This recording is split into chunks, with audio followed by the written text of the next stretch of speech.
I'm going to call the Planning Commission for May 12th, 2026 for the City of Fairview to order at 7:01 p.m. Ms. Alf, you'll call the roll. Ms. Schilling. Here. Mr. Dawson. Present. Mr. Ritt. Present. Ms. Schulis. Mr. Callie. Here. Mr. Pape. Here. Mr. King. Vice Mayor McDonald. Present. Mayor Anderson. Present. Thank you. If everyone would stand and join us for the opening prayer and pledge. Dear Heavenly Father, we thank you for all the blessings that you bring to our community on a daily basis. We pray for guidance and wisdom tonight as we consider matters of the city that will affect our entire community. Lord, we pray for our first responders and our active duty military as they are out there protecting our freedom every day, and we pray for them and their families. In the name of your Son, Jesus Christ, we pray. Amen. Amen. I pledge allegiance to the flag of the United States of America and to the republic for which it stands, one nation, under God, indivisible, with liberty and justice for all.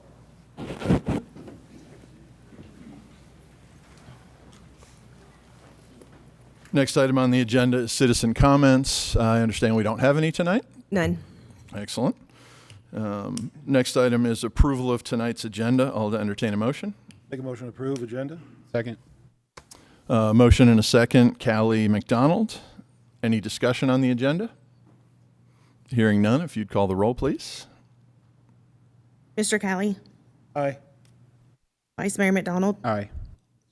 Ms. Schilling. Abstain. Mr. Dawson. Aye. Mr. Ritt.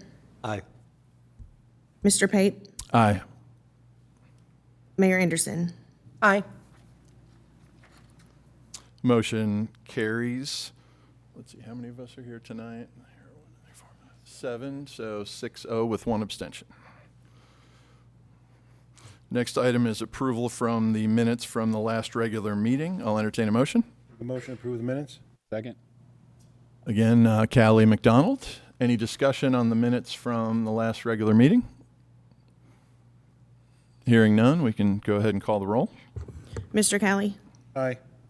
Vice Mayor McDonald. Aye. Ms. Schilling. Mr. Dawson. Aye. Mr. Ritt. Aye. Mr. Pape. Aye. Mayor Anderson. Aye. Motion passes 6-0 with one abstention. We have no old business tonight, so we will move on to new business. Item 8A, PC Resolution PC 16-26, Final Plat, Phase 2, Section 1, City Center, Map 042, Parcel 177.01, Acreage 3.2 acres. Current zoning, MSMU POD, property owner, Gen Holdco 24 LLC. Staff, if you'd like to give your report, please. Good evening, Planning Commission. Mr. Alan O'Leary with WES Engineers and Surveyors has submitted a final plat for Phase 2, Section 1 of the Fairview City Center development. Phase 2, Section 1 is zoned Main Street Mixed-Use Pod and contains the right-of-way for the proposed public road Parkland Drive and a single open space. Parkland Drive is a proposed public road that will connect Phase 1 and Phase 2 of the City Center project to the Bowie Meadows residential development located to the west. Parkland Drive is a 63-foot public right-of-way that will have 2 lanes of traffic, on-street parallel parking, and sidewalks located on both sides of the road. The right-of-way for Parkland Drive is 2.99 acres in size. The proposed open space in Phase 2, Section 1 is located south of Parkland Drive, adjacent to Phase 1 of the Bowie Meadows residential development. The open space contains 3.2 acres and will contain a detention pond. The property is located on FEMA Firm Panel 4187C0135F, and a portion of Phase 2 is located within a flood hazard area, but no portion of Phase 2, Section 1 is located within a flood hazard area.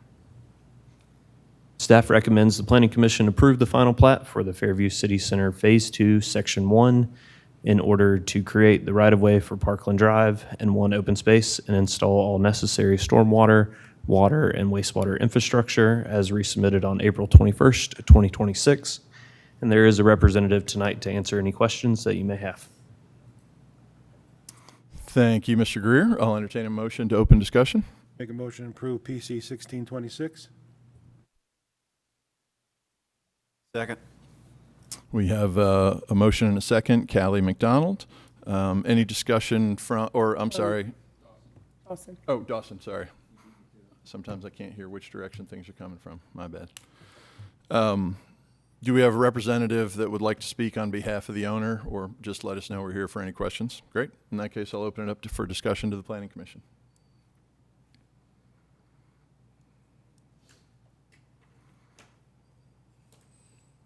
Hearing no discussion, we'll go ahead and call the roll. Mr. Callie, Aye. Mr. Dawson, Aye. Ms. Schilling, Mr. Ritt, Aye. Mr. Pate, Aye. Vice Mayor McDonald, Aye. Mayor Anderson. Aye. Motion passes 7-0. Moving on to item 8B of new business, PC Resolution PC-17-26, Residential Development Plan, Orange Shire Phase 4, Map 021, parcels 056.70 and part of 056.00 and 056.03, acreage 6.81 acres, current zoning R20, property owner Candlewood Cove LLC. Mr. Greer? Miss Allison Corolla with T-Squared Engineering has submitted a residential development plan for Phase 4 of the Orange Shire residential subdivision that contains 14 single-family detached residential lots and all necessary stormwater, water, wastewater infrastructure. Phase 4 contains no roadways or open spaces due to the proposed lots fronting onto two existing roadways. Lots 1 through 6 fronts onto Woodwick Drive, which was created as part of Woodwick Phase 1, also known as Orange Shire Phase 2. Lots 7 through 14 fronts onto Breezewood Ridge, which was created in Phase 3 of the Orange Shire residential subdivision.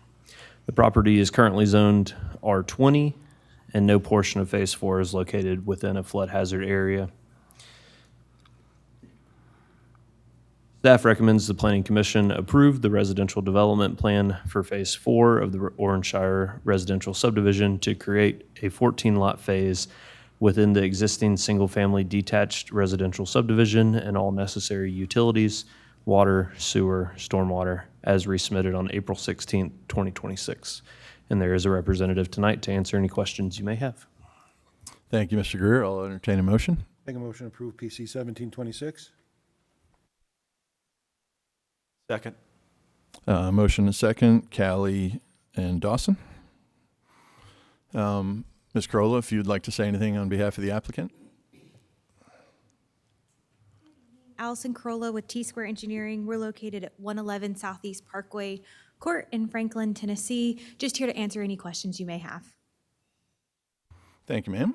Any discussion by the Planning Commission?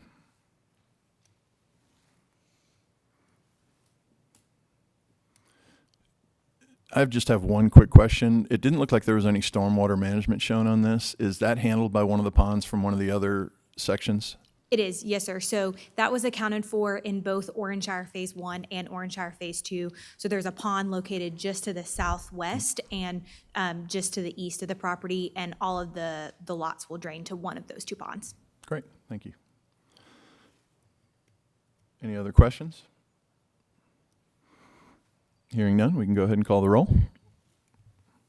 Mr. Callie, Aye. Mr. Dawson, Aye. Ms. Schilling, Mr. Ritt, Aye. Mr. Pate, Aye. Vice Mayor McDonald, Aye. Mayor Anderson. Aye. Thank you. Motion passes 7-0.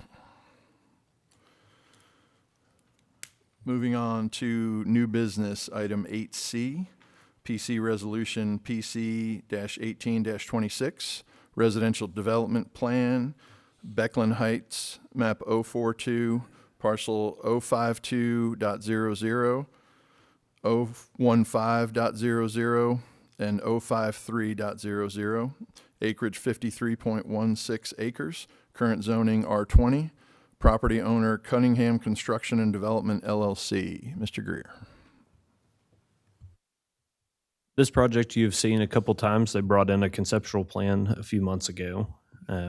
But for tonight, Mr. Todd Olson has submitted on behalf of Cunningham Construction and Developments a residential development plan for the Becklin Heights residential subdivision that contains 72 single-family detached residential lots, 3 public rights-of-way, 5 open spaces, 2 pump station lots, and all necessary stormwater, water, and wastewater infrastructure. The 5 open spaces contain a total of 10.89 acres, or 20.5% of the development. A pump station lot containing 0.43 acres is proposed at the northwest corner of the development. A second pump station lot is proposed at the southwest corner of the development between lots 36 and 47. That pump station contains 0.048 acres. Both pump station lots contain a sanitary pump station that is a required improvement per the Water Authority of Dixon County. The other open spaces contain 5 detention ponds and the mail kiosk. The property is currently zoned R20 and contains a total of 53.162 acres. The property is located on FEMA Firm Panel 47187C0135F. And no portion of the property is located within a flood hazard area. No phasing plan is provided within the residential development plan.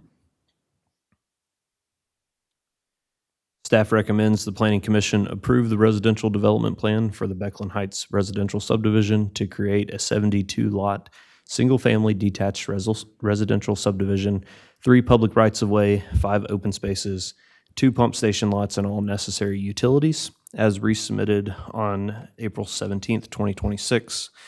And I did replace this resolution tonight on your desk. I had made one error when drafting the resolution, and they did ask for one exception. And that exception is listed here as a condition of approval. The exception to the City of Fairview subdivision regulations 4-103.101 of substandard streets for their frontage along Cox Pike and Dice Lampley Road. And that exception would provide that they would not have to improve Dice Lampley Road and Cox Pike at their property frontage to where it was full lane width, a curb and gutter section, and sidewalks with street trees along their property lines that abut those roads. And so they've asked for an exception for that, and the developer and Mr. Olson are here tonight to answer any questions that you may have. Thank you, Mr. Greer. I'll entertain a motion. Make a motion to approve 1826. We got a motion and a second. Callie Schilling. Is there a representative from the applicant here tonight that would like to come up and speak? As a reminder, please state your name and address. Thank you. Evening, Todd Olson, Anderson Delcaps, 618 Grassmere Park, Nashville. Harlan Cunningham, Nashville, Tennessee, 2020 Garfield Street, Nashville. Since the concept plan, there were some revisions. If you note, the cul-de-sac at the end of Road C was revised, resulting in the removal of 1 lot. And the exception regarding the sidewalk and curbs along the road frontages is there's none in the area. There'd be sidewalks and curbs to nowhere. All the sewer upgrades, it would just be extra sidewalk for Fairview to maintain that nobody would probably use.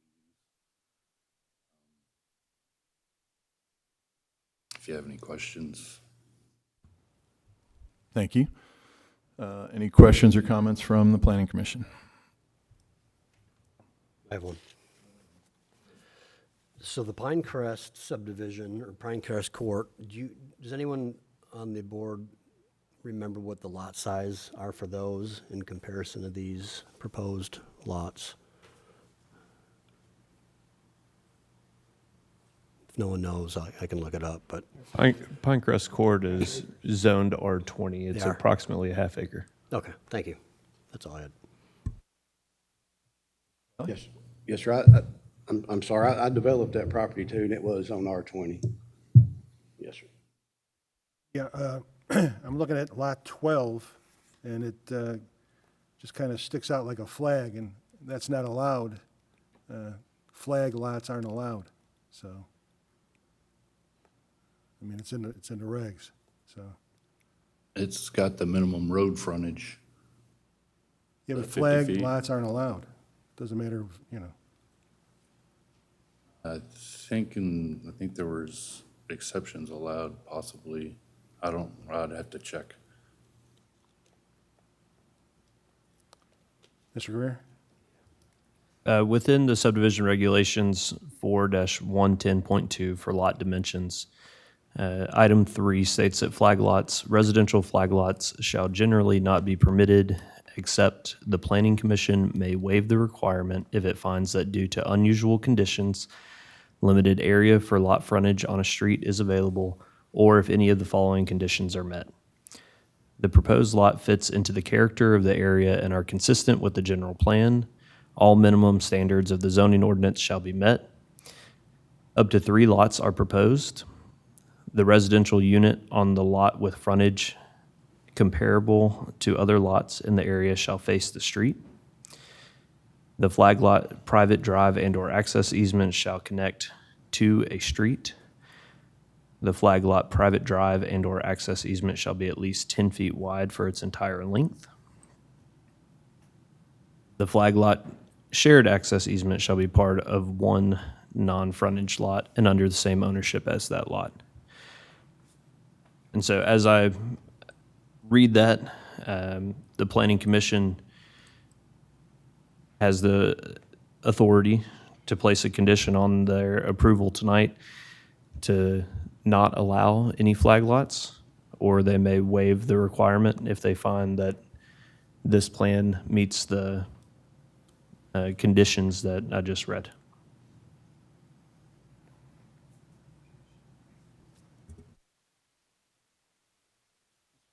Chair, I got a question. Good, Vice Mayor?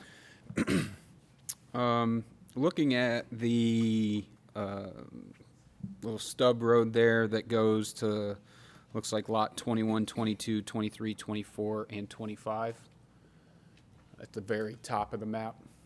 Is that a road? That's an alley to serve access to those lots so that there's no driveways coming out on Dice Lampley. So all access will be off that main road that comes into Dice Lampley. Is there any concern as far as emergency vehicles getting back in there, just with no cul-de-sac turnaround? I'm just kind of wondering what that would look like. During the meeting earlier, the fire chief said that they would probably respond to those lots off of Dice Lampley, and he didn't see the alley as an issue. How wide is that alley? It's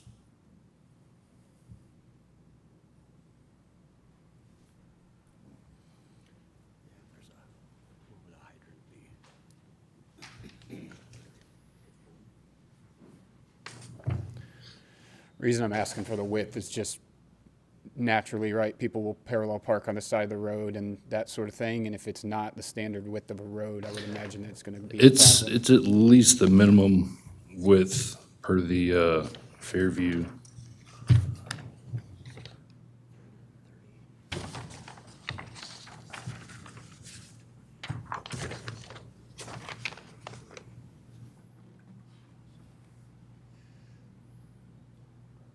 $20-foot face to curb, 30-foot right away.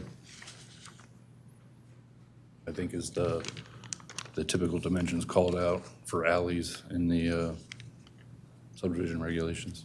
I mean, even like a garbage truck to get back there and service those homes, it just seems like we're forcing a square into a round hole on that one. I'm just trying to understand the logistics and how that one's gonna play out. I mean, I live on a street that is a normal road, and parallel parkers cause buses to not be able to get through. I watched a fire truck back all the way down our road the other day because they couldn't get through due to parallel parked cars across the street from each other. So 20 feet seems problematic. I know it's not no one's gonna be going through that road, but to those 5 lots or so that have access to it, or 5 lots, I don't know. I'd like to hear everybody else's thoughts on it.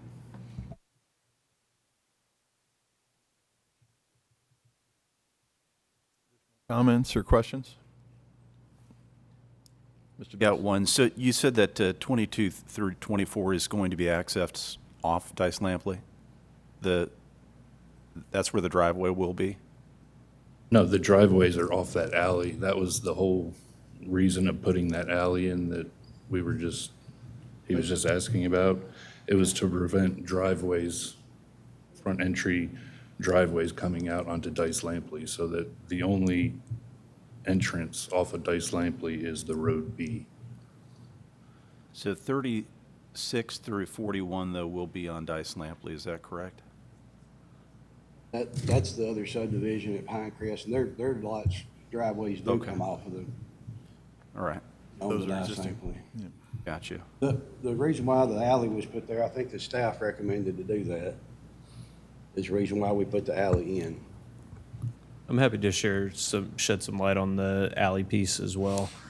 In our initial conversation with Fire Chief Hughes and Fire Marshal Sullivan, their concerns were having direct access into the bend of Dice Lampley Road. And they advised the applicant that they would prefer to have an alley access so that driveways are not accessing Dice Lampley Road within a dangerous curvature.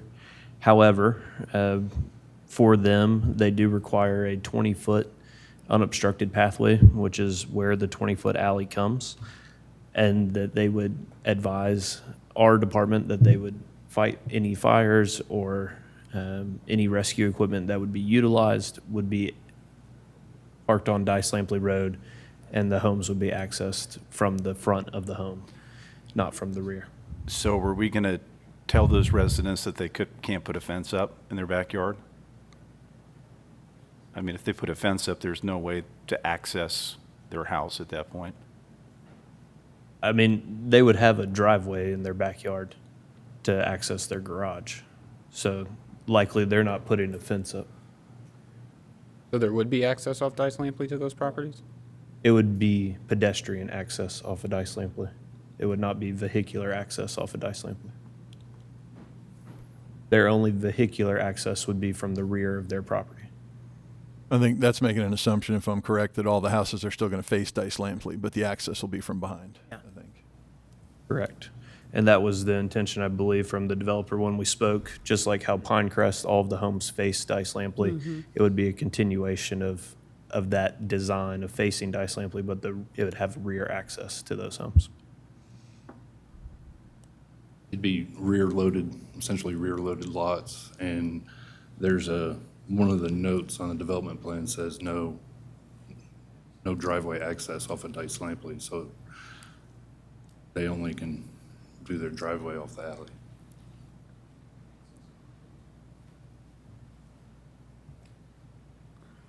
One more question.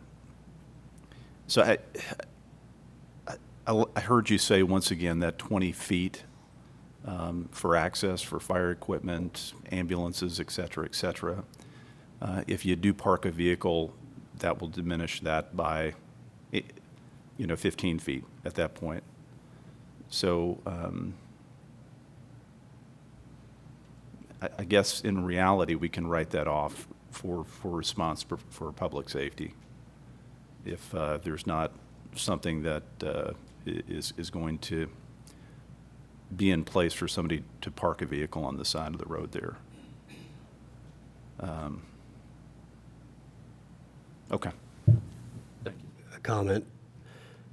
I mean, without doing the, public math, if you didn't squeeze 4 lots into that area and you made 3, you could widen that alley road to actually have good access for emergency response. Being a former first responder, does it meet a code? probably, but it just seems like a real terrible idea from a public safety perspective. There's just so many variables. When you got to get there right now and you pull up and you're trying to figure out, well, do I walk through the backyard? Do I pull around? Oh, great. Now we're jammed up on each other. Okay, back up, do this. I just think from a public perspective, it could be designed with 3 lots and everyone would be safer. That's just a personal comment that I have. Thank you. Appreciate that. I think all great comments. The one thing we got to be careful of is if our regulations say that 20 feet is wide enough for a access drive. We certainly have the ability to consider changes to a development plan, but our code does put that as the minimum for safety vehicles. I tell you what, to make it easier, make you more comfortable, I don't have to lose a lot to make that road a little wider to be able to make that work, because I can shift, we can get some off of lot 20, add it to 21 to end up making that road wider and still get our square footage on our lot, so that I can make that wider. We could also add a couple of feet on each side, because even though I said it's 20 feet face to face, it's 30 foot right away. So, I mean, there's room. And plus we have it spec'd out as ribbon curb, so a lot of places that's an extra foot on each side that you can drive on. So I can work with you on that, make that wider to make that So more Ethan, accessible. if that's a possibility, how will we handle that up here to modify that without Make that as a part of the motion. slowing up the whole process of? Since that was proposed by the developer, you would need to make that as a condition of approval, as an amendment to this resolution. Motion to amend the resolution to add additional width to that driveway. And then if it's seconded, we can discuss it and vote on it.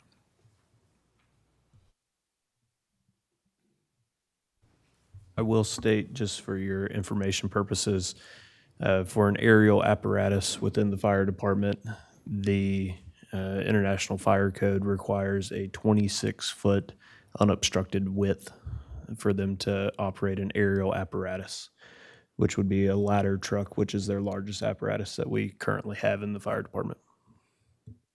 And are those 2-story proposed designs on those homes? Or are they single-story? I'm not sure, to be honest with you. I mean, not that, getting get that far yet, but, all right, thank you. I doubt it being 3-story. I would think it'd be 2-story and no more than 2-story. Back to number 12, I didn't even bring up the fire aspect of it, but how would the fire department get to that? Through the driveway? Drive up their driveway with a fire truck?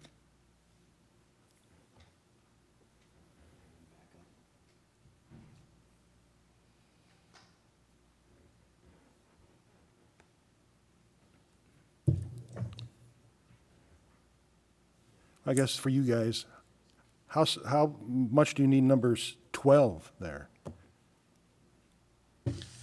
I mean, I'd assume any emergency service responders would drive up the 50-foot wide drive. A fire truck would probably crush that 50-foot driveway, but,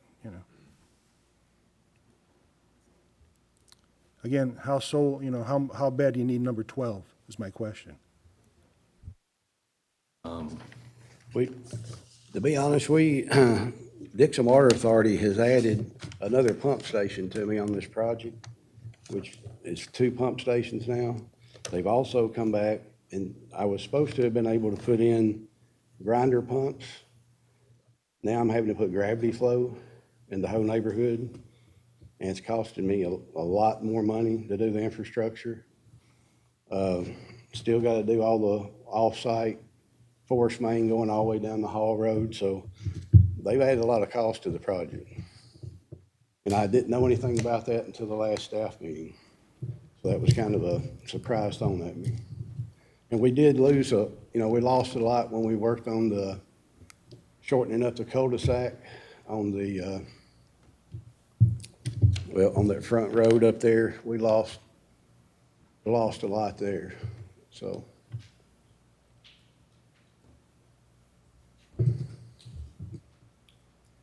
Any other questions? Mr. Pape, one other question. So on that property number 12, how is the house or structure going to be oriented onto that lot? Facing the road, It will. So is it going to be in that, the top left section? It's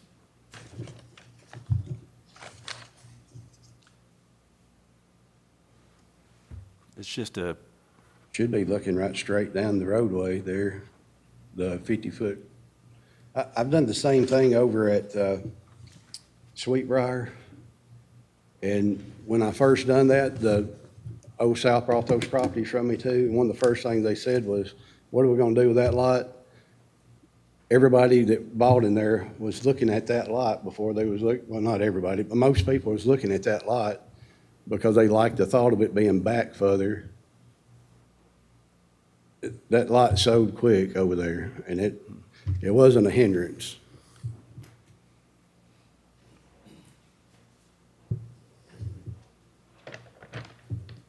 Any Ethan, other questions? we have a question for Ethan. Sure. Can an amendment, or motion to amend the resolution have multiple items, or each item has to have its own? Okay. Okay, then I'd like to propose a motion. It would be better to separate the items because otherwise you're putting the board in an impossible situation. If they don't like one of them, they may vote against the entire amendment. Got it, thank you. So I'd like to propose a motion to amend. Yeah. Okay, yeah, motion to amend Resolution PC 1826 to widen the alley between lots 21 and 25, as discussed with the developer. Okay, we have a motion. Second. So we have a motion, Mr. Ritt, and second, Mr. Calley. I have a point of clarification. Mr. Ritt, do you have an exact width that you would like to see it widened to? I believe it should match the requirement of the fire truck for the ladder lift, which is 26 feet. So to clarify, we have a motion to amend the motion to approve to widen that alley to 26 feet moving forward. Any discussion on that motion? Do we have a second? Okay. Hearing no discussion, we could call roll on the motion to amend. Mr. Ritt, Aye. Mr. Calley, Aye. Mr. Pape, Aye. Ms. Schilling, Mr. Dawson, aye? Vice Mayor McDonald, Aye. Mayor Anderson. Aye. So the motion to amend passes 7-0. So we now can continue discussion, Mr. Calley. Sir, I'd like to make a motion that we eliminate Lot 12 since it's a flag lot. We have a motion. Do we have a second? Second. Calley, Ritt. Any discussion on the motion to eliminate the flag lot, lot number 12? Good. Vice Chair, Yes. so help me understand just a little bit more. So where it says existing stormwater detention area, I know that you can't build in that area. What is that detention area going to look like? Is that something that is going to have to be mowed? I'm thinking of these detention areas where you may have that in your backyard and you may have to be responsible for it. The homeowners association will take care of any of the detention areas, just like it is in all the other subdivisions out here, I think, or most all of them. It'll be handled by the homeowner association. Okay, so this will It's have a not part of homeowners that lot. association? Yes, sir, it'll have a homeowner association. Okay. And just a reminder, we have a motion to eliminate that lot 12, so that may have been discussion relative to that, but let's focus on that so we can get a vote on that. Good. And then we can do additional discussion if need be. Any additional discussion on the motion to add the condition to eliminate lot 12? Vice Chairman, I have an additional question. So couple hypotheticals, I guess, for you. So if the lot stays, if it's removed, and I guess the question is, how would anyone access that open space in the event that Lot 12 is built? Would that, like, let's say some neighborhood kids are playing back in that open space and someone falls and breaks their back, they can't move. You need to get someone back to that open space. You've got it surrounded by lots, no access to it. How would that play out?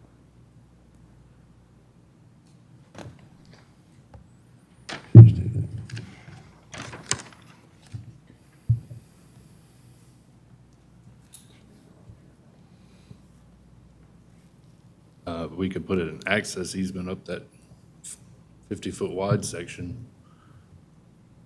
A lot of the accessing for the maintenance of the ponds and stuff is done through the access through the PUDs, to get back there when there's not necessarily a sliver of open space providing access to it. I guess I just don't see on this map where it's called out that there would be access to that area. It seems, based on the map we have, that it's going to be basically cut off. Could be the same for that lot right there, above 28, similar, but at least you can get. I mean, we can look at squeezing in a strip between some lots somewhere to provide access. Between 16 and 17, there could be a place to put there. Well, I think about even mowing crews, right? And if I live in one of those homes, I doubt anyone's just going to raise their hand and say, yeah, go ahead and bring your equipment through here every week, right? So Sure. I'm just wondering how access is going to work out on that. I mean, and if that's a solution, that could be one, but Mr. Greer, does that mean this map needs to change to some degree? I mean, we're going off, no offense, but we're doing a lot of take my word for it. You got it in documents, I'll be willing to do anything that we agree on tonight. Sure, I don't mean any offense by it. I just, Promise. Well, let me add, I mean, this is really not there's been a proposal, and it's really not a negotiation. It's not really appropriate to negotiate with the applicant here. So if there's so many issues with this plan the way it is, then it may be wise to consider deferring it and allowing them to get it correct and then presenting it back to you.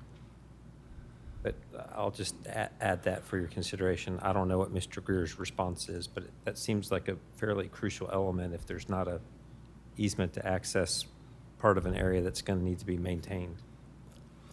Mr. Chair. Yes, Madam Mayor. Mr. Cunningham, if just saying, if Lot 12 did go away, you've got the 50-foot access right there to that area.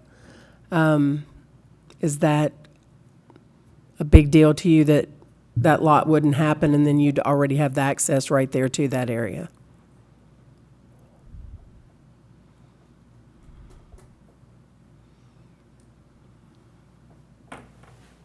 And then we just have two items that we're making amendments to this to move forward. Yeah, I would like to move forward, but I sure hate to lose a lot with everything extra that I've had to do on this. I know it's not you all, but I've got misled through the middle of this, and it got changed the last staff meeting. It's gonna cost me probably in the neighborhood of $750,000, $800,000 to do the difference of what I was gonna do versus what I'm having to do.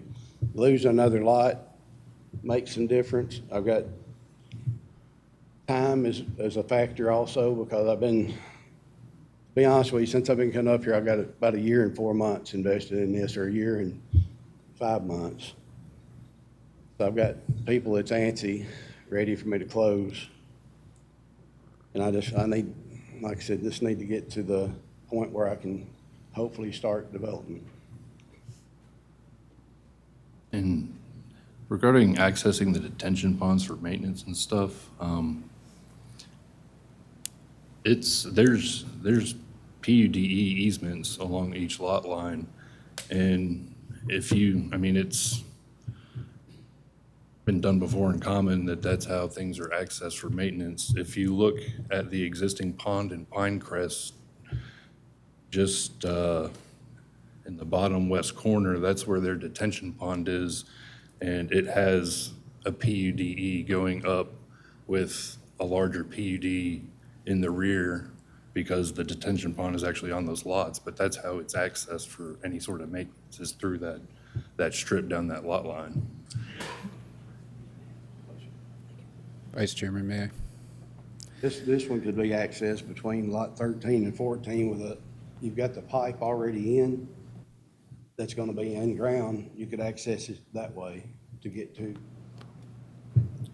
Which, having the pipe there, it's got a wider PUDE on it than the standard PUDE along the lot lines on each lot. Thank you for your input. Mayor, any other questions on that? No, thank you for explaining. Additional questions on the motion relative to Lot 12? I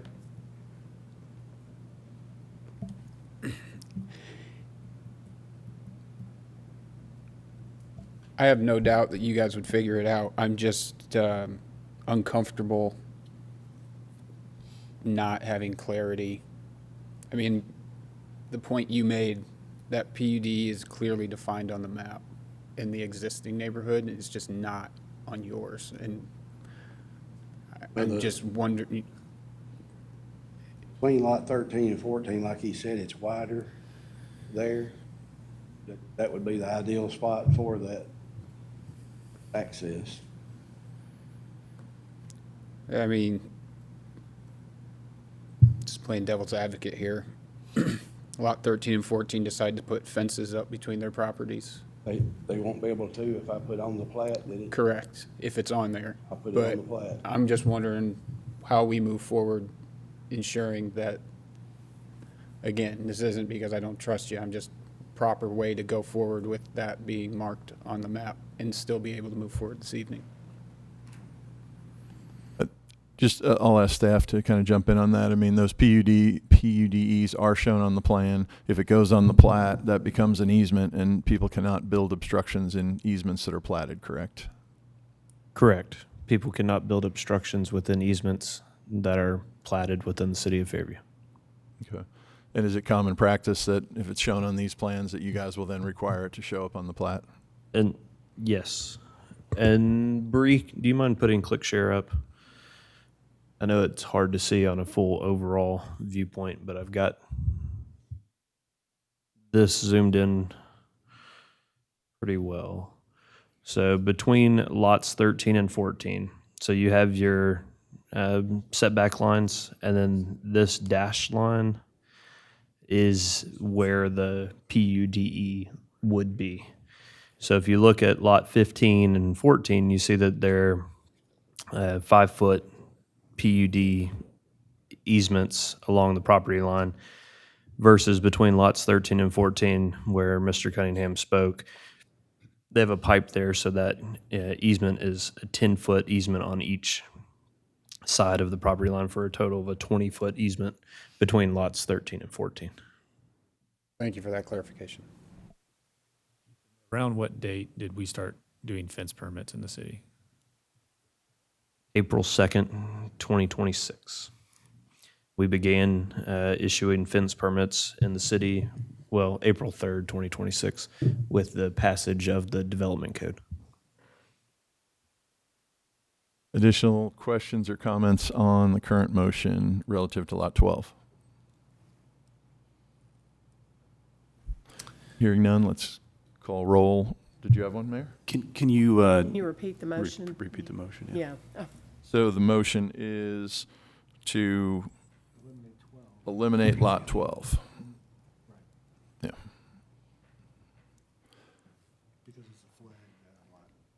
Right. Questions, comments? Mr. Chair, So I just want to make sure, we're asking him to remove a lot, but it's allowable in our code for that lot to be there? My understanding is that it is essentially a waiver that we have the right to either say, yes, he can have a flag lot, or no, we don't want him to have a flag lot. That is But correct. you gave a list of the reasons why he can. The planning commission may waive the requirement to generally not permit flag lots if it finds, due to unusual conditions, limited area for lot frontage on a street is available, or if all of the following conditions are met. And all of the following conditions are not met.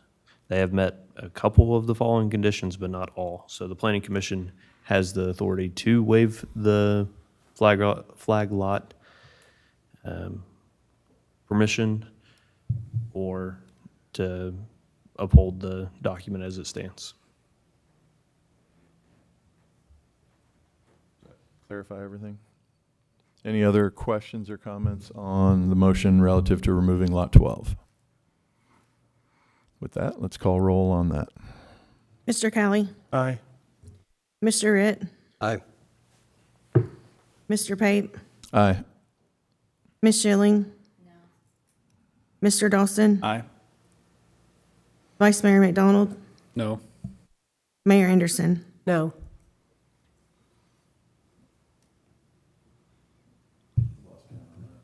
Four to three. 4-3. 3. 4 yeses? Yeah, that's what I thought. My bad. Motion passes 4-3.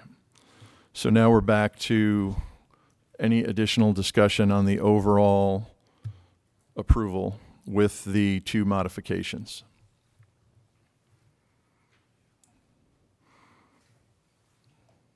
One thing I'll say relative to this is, and you guys have heard me talk about this before, but the plan clearly shows 20% slopes all over this plan. You add them up and it's over 5 acres of 20% slopes.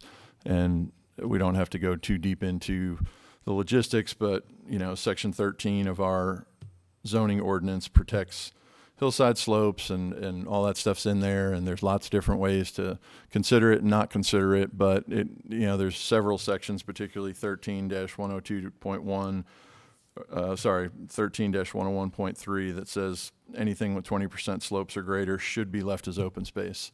So in my opinion, we're just trying to cram way too much on here. A lot of those 20% open space are in the lots. It's basically lots 60 through 72. That whole cul-de-sac just destroys a ton of 20% slopes. So I think we're just trying to fit too much on the site. That's just my personal opinion.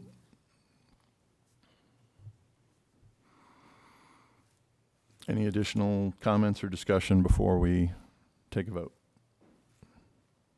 Okay, so this time we're voting on the overall approval of the development plan with the 2 modified conditions. The first, that the alley be widened to 26 feet, and the second, that lot 12 be removed.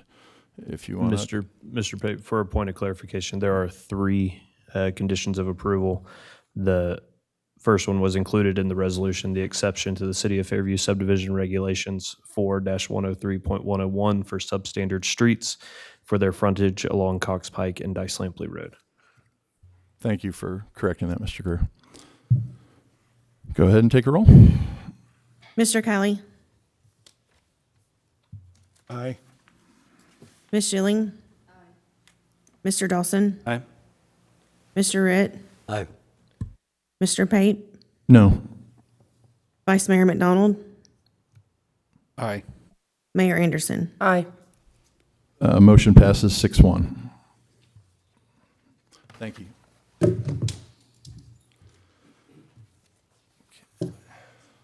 Moving on to item 8D under new business, PC resolution PC 19-26, site development plan, project home, map 018, parcel 022.00, acreage 25.87 acres, current zoning CG, property owner, project home service company.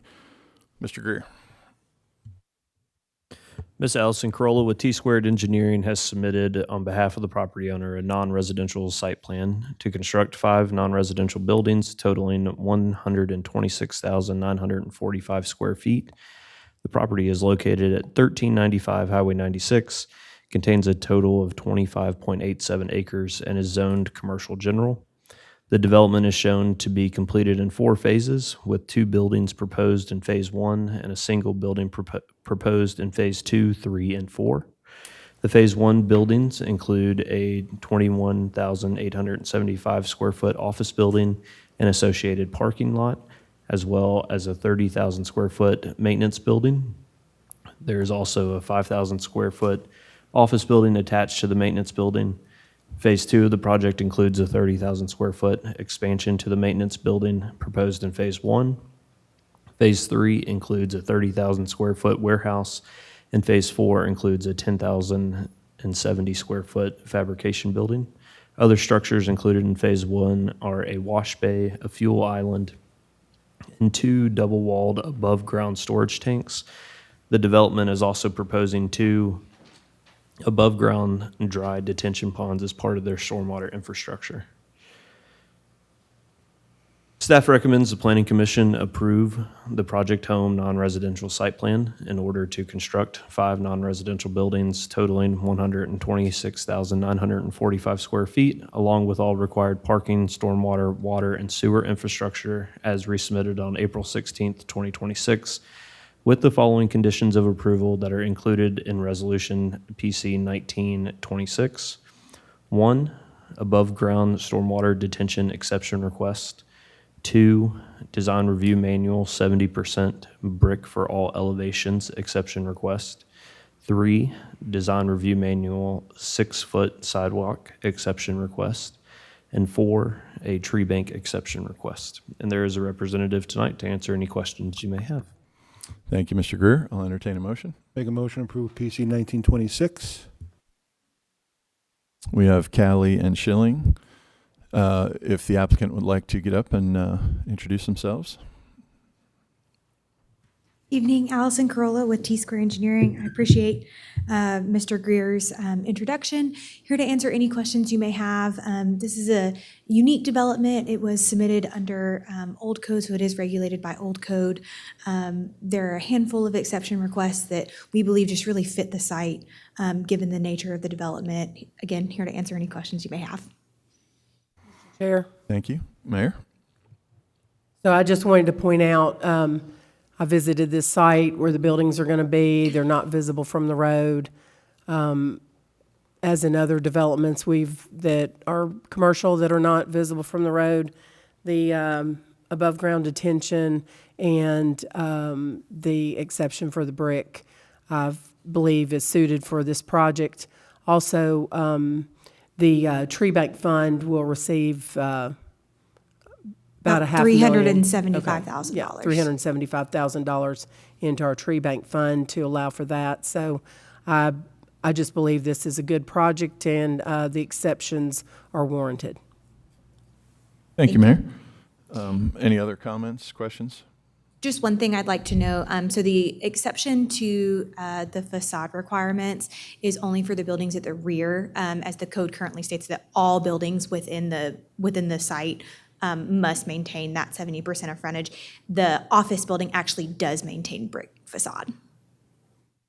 Thank you for that clarification. Yes, sir. I do have just a short question. Looking through the design, is there a percentage of this development that is concrete?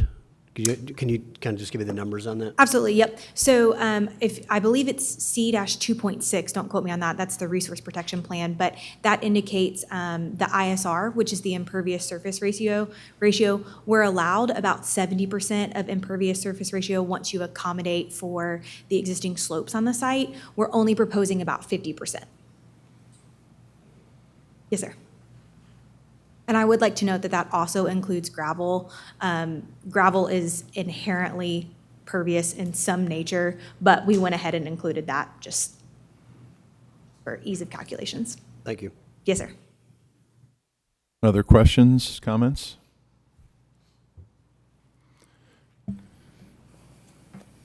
I have one question for staff.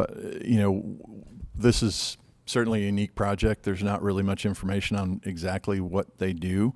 Have we decided on a classification for this to just make sure we've checked the box that this fits within the zoning? Yes, so this is a main office location for a construction company, is the primary use of this property. And that fits within our commercial general applications. So very similar to the one right across I-40. Somewhat similar in nature, yes. General contractor, offices up front, essentially contracting operations and yards in the back. Excellent. Correct. I just wanted to make sure we were all clear on that. Any additional comments, thoughts? Hearing none, we can go ahead and call roll. Mr. Kelly, Aye. Ms. Schilling, Mr. Dawson, Aye. Mr. Ritt, Aye. Mr. Pate, Aye. Vice Mayor McDonald, Aye. Mayor Anderson. Aye. Motion passes 7-0. Thank you all. Moving on to item number 9, reports for discussion and information. Start with City Planner, Mr. Greer. Good evening, Planning Commission. Thank you so much for all that you've done and all that you do for our city and your thoughtful discussion tonight on several projects. I did want to let all of you know, and some of you have already asked me tonight, but I have tendered my resignation with the City of Fairview. My last day with the city will be May 22nd. I have accepted a new position with the state, and I will no longer be serving as the city planner. If anyone is watching and knows someone who would be very interested in being the city planner of Fairview, the job is posted on the city website. Feel free to fill out an application. It is a fantastic opportunity to serve your community. To my right, we have Mr. Nick Meek. We have brought him on board. He started with us back at the beginning of April. He is our associate planner for the city of Fairview. You will be seeing a lot more of Mr. Meek in the coming months. And then I just wanted to inform you on a few items that our department is working on and will be carried through this transition. Currently, Mr. Meek is working on updating the subdivision regulations to bring them into better conformance with the development code that was passed. We're also updating the 2040 plan and changing out the nomenclature for our previous zoning districts of R20 or RS40 into the character district language.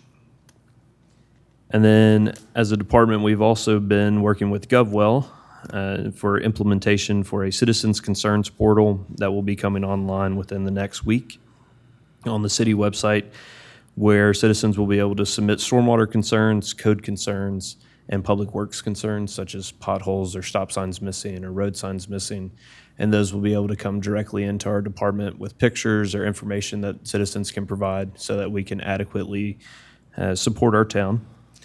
And then we also have a additional module through GovWell for events and facility management that will be coming online for city event registrations, city facility rental reservations, vendor registrations, and park event registrations that will be coming online in the next couple weeks. And so those are fun and exciting things that should help disseminate information a little bit better and make it easier for our citizens and community to submit information to the city properly.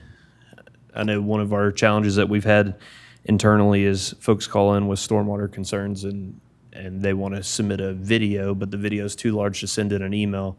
There is no size limit on their Dropbox that they can submit to us now through GovWell. So those can come in directly to us with hundreds of pictures or videos, and we can see exactly what the issue is while it was raining, not the next day when it's not raining and we don't get to see the water. So I appreciate you all for my last almost 3 years that I've been here, and I'm very thankful to have worked with you, and hopefully our paths cross again soon. Thank you all. Thank you, sir. City manager, obviously. Oh, I'm sorry. Can I ask him a question? Sure, absolutely. So I was just receiving several phone calls today. I just want to ask about this. So there, in the Bowie Commons subdivision, there's blasting going on, is that correct? In the Bowie Meadow subdivision, yes. Yeah, I said there that is- wrong, sorry. There is blasting going on. I'm in Bowie Commons, Bowie Meadows. Correct. Okay. I mean, not me, but my business, so. Yeah. I don't live in Bowie Commons. There is blasting that is going on. That is all permitted through the state fire marshal's office. They have no requirement to notify the city or adjacent property owners as long as they are following within their permit obligations.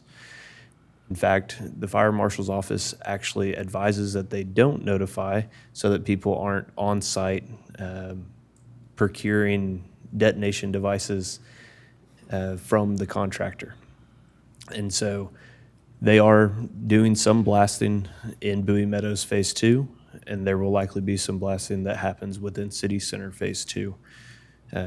Mainly those areas are located around ponds that need to go in due to the depth that they have to go to get those ponds to proper depth for proper stormwater maintenance. So any damage to any homes, who would they contact? Any damage to any homes, they would need to contact the developer of that development, which is Lennar. Okay. And so does Bowie Meadows have a construction entrance, or are they going to continue using Cox Run? Bowie Meadows has a construction entrance that is located at the corner of Mangrum Drive and Cox Run Drive. Okay, That so is their that would be, permitted yes, right. construction entrance that they have Okay. utilized for almost 2 years now. Okay, so their construction entrance is at the corner of Mangrum I believe that is correct. and Cox Run. Drive. Okay. And that is the permitted construction entrance that was approved by the Planning Commission and then was followed up with their approved construction plans. Okay. When you're gone, is Kevin gonna assist as planner in the interim? Mr. Chastain and Mr. Broadbent are consultants with Griggs and Maloney. They will still be on board as long as the Board of Commissioners and our interim city manager see fit, and they will still be here to help answer any questions that you may have. After that, as soon as they hire someone, I'm sure you'll get to meet a new planner. Well, I just feel like, just putting it out there, I just feel like, there's a lot of responsibility and we've got a lot going on. So I just didn't know if that had been discussed, that Mr. Chastain would be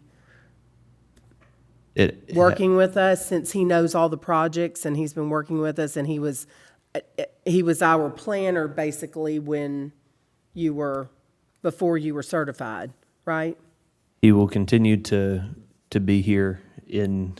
I mean, I don't mean to be talking about him while he's here He'll but continue to be here I'm just saying. until Mr. Ryle tells him, or Mayor Ryle tells him not my to be biggest here. concern is we have a lot going on right now, and you're going to be sorely missed. I just want to make sure that, since, you've been involved for so long and you know the projects, that, and we've got a new city manager now, or interim, that's kind of talked about maybe as an interim, because just that vacant void until we find somebody, not jumping into just putting somebody in this position. I think we really need to, make sure that we get the right person. I just want to make sure that we kind of have a plan, I guess. I'll just jump in on that too. I mean, I would highly recommend, that's a discussion with the interim city manager. He runs the city, he runs the staff. He should be setting up a plan.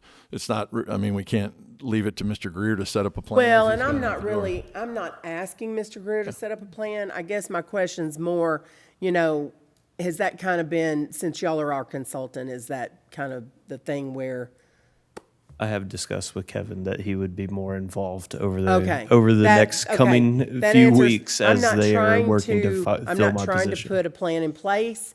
I just was wondering if that had been discussed so that I have anxiety that we have so much going on and, I think depending on them until we get the right person is probably, where I'd like to see things go, but I'm only one person, so anyway. But thank you for that answer and thank you for your service over the years, the past few years in getting the codes done. So, okay, that's Yes, all I ma'am. have. Vice Chairman, I actually have a question Okay, go ahead. for Mr. Vice Greer. On the city website, we have a notification that says the final draft of the development code, and there's a link to it. But I'm curious, is there anywhere, if someone goes to apply for something, are they making sure that they know we've adopted new codes? So prior to someone applying for a project, we have a pre-application meeting. We have been informing folks of our new code during that pre-application meeting. We've been working internally to update with the amendments that were made, and then there were a few grammatical errors that needed to be updated throughout the document as well. Mr. Justine just spoke into my ear that he will have it ready for us tomorrow. Oh, perfect. For us to upload the final document onto the website. Excellent. Thank you. Any other questions for Mr. Greer? All right. Next on the agenda, city manager. I do not see him present tonight, so moving on. City engineer. I will state, Mr. Ryle had a previous engagement. He is only here as a part-time interim city manager until September 1st. And so he had a previous engagement tonight. But it allowed us to have all of our staff on this side, and Miss Marissa got to sit in the important chair tonight. Thank you for that. Engineering. Yeah, Ethan's pleasure working with you. Your ability to remember codes, where people live, where addresses are, is unmatched. This man can even tell you what parcel number something is based off the shape. It's incredible. You'll be missed, and I wish you the best. Hope our paths cross again. Thank you. Any questions for engineering? City attorney, Mr. Carter. Moving on, planning commission roundtable. We'll start with Mr. Ritt. I have nothing. Vice Mayor McDonald. Thank you, Chairman. Well done tonight, getting thrown in there at the last second. Mr. Greer, appreciate all you've done for the city. Thanks for seeing the codes cross the finish line before you decided to pull your parachute. So we appreciate that, but wish you all the luck and hope it goes well for you. Mr. Kelly. Well, I want to welcome Mr. Meeks and welcome aboard. And not a goodbye, but see you later, Mr. Greer. Good luck with the state. I'm sure you'll do great. Thanks for the staff for all your hard work. And that's it. Thanks, sir. Mr. Dawson. Thank you.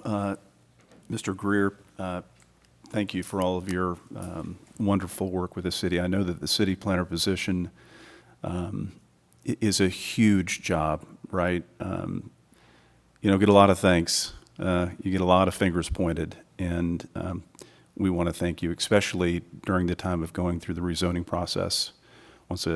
Again, a huge job, so thank you. Don't forget us. Big time now in TDOT, right? So don't forget Little Fairview, for sure. Mr. Meeks, welcome, and we look forward to seeing you more often. Thank you. Thank you. Ms. Schilling. Good luck to you. I'm sure the state is going to be happy with you, and you're going to do a great job. And I'm in awe of what you do remember all the time, too. So I'm sure you'll be a great asset to the state. Thank you. Mayor Anderson. Welcome, Nick, Meek. We are glad you're aboard. Thank you, Ethan, for your service over the past few years, and wish you well in your next chapter. Everyone remember the Around Town Coffee is tomorrow morning at 8:30 at 8:30 in the morning at Camp Marymount. Those are good opportunities to meet people in our community and get to network. So I encourage, they're greatly attended, and I encourage everyone that can be there to come. Let's see. I think that's it. Thank you to staff. Thank you, Mayor. Mr. Meeks, welcome. We look forward to having you added to the staff and look forward to working with you. Mr. Greer, thank you so much for your service. It's been a pleasure working with you. DOT is lucky to have you, and hopefully you won't go too far, and we will still see your face around here quite often, and we know where you live, so we'll track you down if we have to. But thank you very much for your service. With that, I'll entertain a motion to adjourn. Motion to adjourn? Adjourn.